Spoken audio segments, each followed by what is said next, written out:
Good morning, students. Welcome back to the new session of learning in this lockdown period. This is your business studies classes, and today we are going to start chapter number 3 from class 11, and its name is Private, Public and Global Enterprises. ठीक है, आपको ये जानकर खुशी होगी कि इसमें बहुत सारे टॉपिक डिलीटेड भी हैं.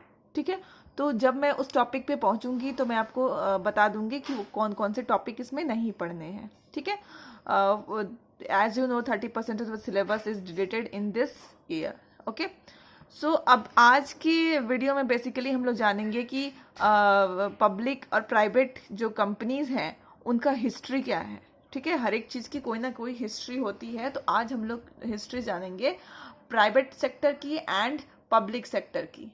ठीक है, तो सबसे पहले तो प्राइवेट सेक्टर आप जानते हो. प्राइवेट सेक्टर क्या होता है, इसके पहले वाले चैप्टर में हमने पढ़ा था. जिसको प्राइवेट इंडिविजुअल्स ओन करते हैं उसको हम लोग बोलते हैं private sector. At the same time जिसको public enterprises that is owned by government that is called public enterprises, that is called public enterprises. Okay, तो जब हमें आज़ादी मिली, ठीक है, आज़ादी मिल गई, जस्ट उसके थोड़े दिनों के बाद या थोड़े सालों के बाद क्या हुआ, गवर्नमेंट ने बहुत सारे इंटरप्राइजेस को नेशनलाइज करना स्टार्ट किया. ठीक है, बहुत सारे इंटरप्राइजेस को नेशनलाइज करना स्टार्ट किया. ठीक है, इसके साथ ही साथ उन्होंने न्यू अंडरटेकिंग्स मतलब न्यू इंटरप्राइजेस भी खोलने शुरू कर दिए. ठीक है, तो the industrial policy resolution of 1948, हमें आज़ादी कब मिली थी, 1947 में, और 1948 टू 56 की मैं बात कर रही हूँ. इसके बीच में क्या हुआ, 1948 से हमारे गवर्नमेंट ने सब कुछ नेशनलाइज करना स्टार्ट कर दिया, न्यू अंडरटेकिंग्स बनाना स्टार्ट कर दिया. तो I am talking about period between 1948 to 1956. तो इस बीच क्या होता है कि जो पब्लिक सेक्टर इंटरप्राइजेस को बहुत इंपॉर्टेंट रोल दिया गया, बहुत डोमिनेंट रोल दिया गया. ठीक है, और जो प्राइवेट लिमिटेड थे, प्राइवेट सेक्टर्स थे, उनको उतना इम्पोर्टेंस नहीं दी गया. ठीक है, बहुत सारे जो एरियाज थे, ठीक है, उसको रिस्ट्रिक्ट कर दिया गया. रिस्ट्रिक्ट मतलब कि उस एरिया में सिर्फ पब्लिक सेक्टर ही अपना इंडस्ट्री खोल सकती हैं, प्राइवेट सेक्टर बिल्कुल भी नहीं खोल सकते हैं. तो बहुत सारे एरियाज को रिजर्व कर दिया गया, किनके लिए, पब्लिक सेक्टर के लिए. ओके, तो जैसे इसमें आप अभी भी देखोगे रेलवे रिजर्व है, आपकी जो बिजली थी दैट इज इलेक्ट्रिसिटी, आजकल वो प्राइवेट हो रही है, बट इसके पहले तक क्या था, वो सिर्फ पब्लिक सेक्टर के अंदर ही आता था. इसके साथ ही साथ डिफेंस अभी भी पब्लिक सेक्टर के अंदर है. ठीक है, और भी बहुत सारी चीज़ें हैं, पहले रेलवेज वोल्वस, एयरपोर्ट्स, ठीक है, एयरलाइंसेस, और भी बहुत सारी चीज़ें हैं, लाइक वेपन्स जो थे. ठीक है, ये सारे बहुत सारे ऐसी चीज़ें हैं जिसको क्या कर दिया गया था, सिर्फ पब्लिक ही कर सकते हैं. एंड लाइसेंसिंग सिस्टम भी बहुत ज़्यादा था. आपको कोई भी अगर बिजनेस स्टार्ट करना है तो सबसे पहले आपको लाइसेंस लेना था. किसी बिजनेस को आप एक्सपैंड भी करने वाले हैं, एक्सपैंड मतलब क्या, आपका एक ब्रांच अगर रांची में है और एक ब्रांच आप फिर अगर रांची में खोलना चाहते हैं तो भी आपको लाइसेंस लेना पड़ता था. इतनी सारे रिस्ट्रिक्शंस थे बिजनेस के ऊपर. ठीक है, और देखो इन स्पाइट ऑफ दिस रिस्ट्रिक्शंस, इस रिस्ट्रिक्शंस के बाद भी क्या हुआ कि आपका प्राइवेट सेक्टर्स ग्रो करते रहा. ठीक है, और ये कंपनी में और इकोनॉमिक डेवलपमेंट में एक अच्छा रोल प्ले करने लगा. They play an important role in economic development of the country, और as well as this they also उन्होंने कॉन्स्टेंटली अपने आप को ग्रो करते रहे.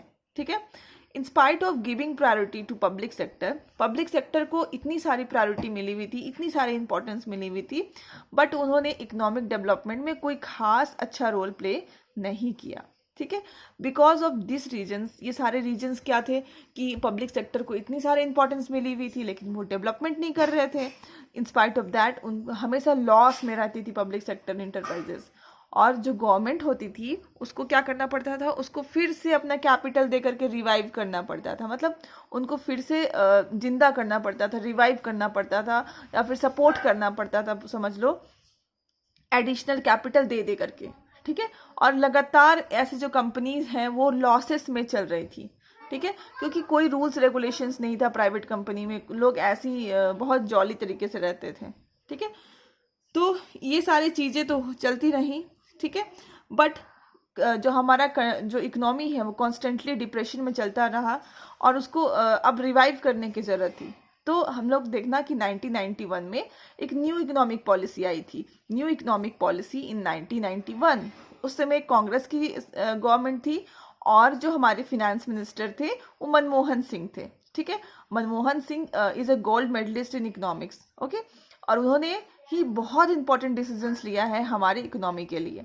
ठीक है, तो government of India adopted the policy of liberalisation, globalisation and privatisation. उसमें एलपीजी नाम की एक पॉलिसी को अडॉप्ट किया गया था इन 1991 में। ठीक है, क्यों? कंपनीज को रिवाइव करने के लिए। ठीक है, या फिर public sector and private sector जो थे ना, प्राइवेट सेक्टर मेनली, उसको रिवाइव करने के लिए, हमारा इकोनॉमी को रिवाइव करने के लिए। ठीक है, तो वहाँ पे पॉलिसी अपनाया गया था कौन सा?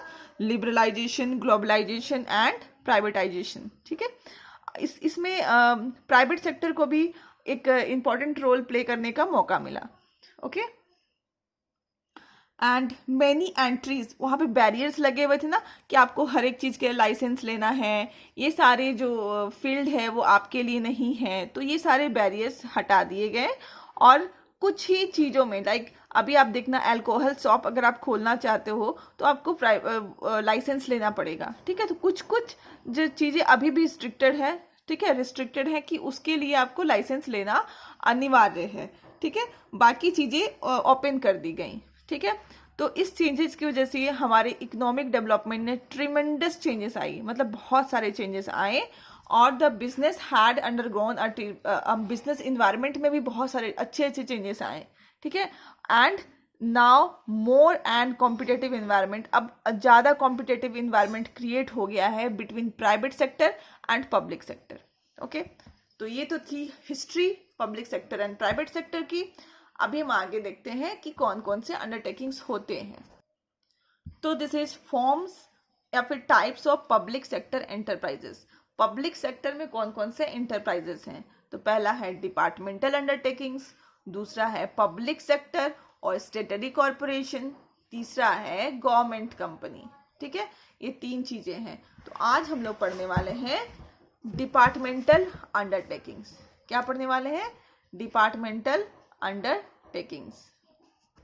तो डिपार्टमेंटल अंडरटेकिंग्स को बोलते हैं oldest form of public sector enterprises. ये सबसे ज़्यादा ओल्डेस्ट फॉर्म है पब्लिक सेक्टर एंटरप्राइजेस का। और department undertakings is considered as one of the department of government. Like देखना कि जो रेलवे डिपार्टमेंट होती है या तो रेलवे मिनिस्ट्री जो होती है, उसके अंदर रेलवे का जितना भी खर्चा होता है या तो जितनी भी बजट होती है, कौन डिसाइड करता है? Railway ministry of railways. तो रेलवे, अगर आप बोलो कि रेलवे डिपार्टमेंट किसके अंडर आता है, तो किसके अंदर आता है? Ministry of railway. ठीक है, अगर मान लो मैं डिफेंस की बात करूँ तो डिफेंस से रिलेटेड जितना भी डिसीजंस है, उसमें कैपिटल कंट्रीब्यूट करने की बात हो रही है या तो एक्सपेंसेस की बात हो रही है, वो कहाँ से आता है? ऑफ कोर्स डिफेंस मिनिस्ट्री से आता है। तो हम कह सकते हैं ना कि ये जो है डिफेंस किसके अंडर आता है? डिफेंस मिनिस्ट्री के अंदर आता है। देन जितने भी ब्रॉडकास्टिंग होती है वो कहाँ? संचार और कम्युनिकेशन मिनिस्ट्री के अंदर आता है। तो हम लोग ऐसे जो मिनिस्ट्री के अंदर जो आते हैं, जो भी इंडस्ट्रीज आती हैं, जो भी अंडरटेकिंग्स आती हैं, उसी को हम बोलते हैं डिपार्टमेंटल अंडरटेकिंग्स। ठीक है, देखो यहाँ पे लिखा है it has no separate existence. इनका कोई अलग महत्व या एग्जिस्टेंस नहीं होता है, बल्कि ये एक डिपार्टमेंट के अंदर आते हैं। Its function under the overall control of one ministry और गवर्नमेंट डिपार्टमेंट ऑफ गवर्नमेंट। इनकी जितनी भी फंक्शंस होती है या तो इसको कौन मैनेज एंड कंट्रोल करता है? एक मिनिस्ट्री करती है। रेलवे है तो रेलवे मिनिस्ट्री करेगी, डिफेंस की जितनी भी चीज़ें हैं तो डिफेंस मिनिस्ट्री करेगी। ओके, या फिर कोई भी गवर्नमेंट का एक डिपार्टमेंट इसको कंट्रोल करता है। इसी तरह से इसका फंक्शन होता है। अब इसकी हम फीचर्स को देखते हैं। पहला फीचर है they operate under the overall control of one of the ministry of central और स्टेट गवर्नमेंट। ठीक है, वो क्या करती हैं? उसको कौन कंट्रोल करता है? एक मिनिस्ट्री। ठीक है, कोई भी एक मिनिस्ट्री कंट्रोल करता है, आइदर वो सेंट्रल का हो या फिर स्टेट का हो। They are a part of government only, there is no separate entity. वो गवर्नमेंट का ही एक पार्ट है, उनका कोई भी अलग कोई महत्व नहीं है। ठीक है, they are financed from the annual budget of the government. इनको कौन फिनेंस करता है? गवर्नमेंट ही फिनेंस करती है अपनी एनुअल बजट में, ठीक है। गवर्नमेंट अपनी बजट पास करती है ना, वहीं से इनको फिनेंस मिलता है, ठीक है। The revenue of the departments undertaking are deposit in the treasury of the government. जैसे आप रेलवेज में बैठते हो तो आप टिकट कटवाते हो, ठीक है। टिकट कटवाने के लिए आप क्या करते हो? मनी पे करते हो, ठीक है। तो वो जो मनी वो लोग रिसीव करते हैं वो पूरा का पूरा, उसको हम लोग बोलते हैं रेवेन्यू, ठीक है। तो वो पूरा का पूरा जो मनी है या रेवेन्यू है, आप जो भी बोलो, वो पूरा का पूरा रेवेन्यू कहाँ चला जाता है? इन द ट्रेजरी ऑफ गवर्नमेंट के खजाने में चला जाता है, ठीक है। मतलब पूरा का पूरा गवर्नमेंट के पास डिपॉजिट हो जाता है, इसीलिए सारा रेवेन्यू खुद रख लेती हैं। और आपको लास्ट में बजट जो होता है, जो है ना यहाँ पे लिखा है ना कि it is finance by the annual budget of the government, ये पूरा का रेवेन्यू उनके पास जाता है और वो जो बजट भी वही लोग आपको प्रोवाइड करते हैं। The staff of department undertakings are civil servants and recruited and compensated as per the rules of civil servants. Civil उनके जितने भी स्टाफ्स हैं होते हैं उनको हम सिविल सर्वेंट्स बोलते हैं। मतलब वो लोग गवर्नमेंट सर्वेंट्स कहलाते हैं और उनका रिक्रूटमेंट या फिर कंपनसेशन, जितनी भी चीज़ें होती हैं, जो भी उनकी सैलरीज होती हैं, सब कुछ गवर्नमेंट ही डिसाइड करता है, ठीक है। क्योंकि वो सिविल सर्वेंट है, गवर्नमेंट सर्वेंट है, okay. They are under the direct control of departmental head, which is accountable to the concerned minister. वो डायरेक्टली किसी मिनिस्ट्री के कंट्रोल में रहते हैं और अकाउंटेबिलिटी मतलब पूरी की पूरी जवाबदेही जो होती है वो उसी मिनिस्टर का होता है। लाइक आप रेलवे का देखना, एक्सीडेंट होगा तो आप रेलवे मिनिस्टर से पूछते हैं कि कैसे एक्सीडेंट हो गया, ठीक है। कुछ अच्छा भी करती है तो रेलवे मिनिस्ट्री वहाँ पे आती है रिबन काटने, ठीक है। तो all these things because they are directly under the control of departmental head. They can be sued in the same manner as one can file a suit against the government.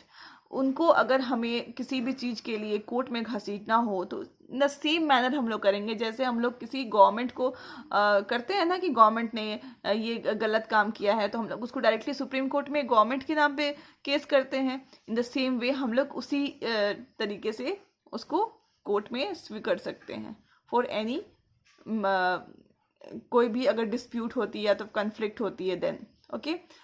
In today's video here only, okay, I am ending my video here only and next video हम लोग उसके merits and demerits देखेंगे। तब तक आप उसको read करिए and समझने की कोशिश करिए। Till then thank you and stay safe.